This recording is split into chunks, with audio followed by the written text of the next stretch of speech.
Homework number 3. We are going to write a program that do the swap of three numbers together. For example, let's say the user inputted something like A equal 115, B 20, and C 301. After some operation here, we should have the value of A, B, and A. So A now is 20. And the value of C and B. So B now is 301. And the value of A itself in C now. So C now is 115. Write a program that will be the following.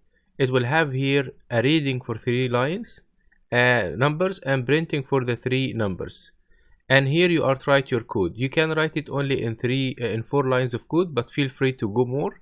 This 3 guys will change these 3 guys. For example, if you enter the input 1, 2, 3, the output will be 2, 3, 1. If you enter the 20, 30, 40, the output will be 30, 40, and 20. So do not change line 3, line 8, just play in the middle here. Print me.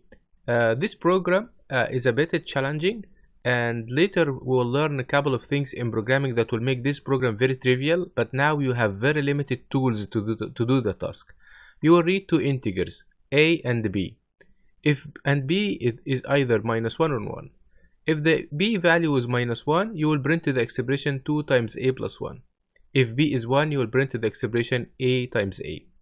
So let's see here. If I entered input like 7 and the value of b is 1, if value b is 1, then we print a times a, so 7 times 7 is 49. Here, if the input is -1, you need to print 2 times a plus 1, 2 times 7 is 14, plus 1 is 15. You need to find a one-line formula to do this task. Later we will learn something called if conditions, and we will learn the relational operators, which will make our life much easier than that now. But for now, I would like to make use of the current available tools. The third program, you are to write a program that will read value n and print the sum from 1 to n.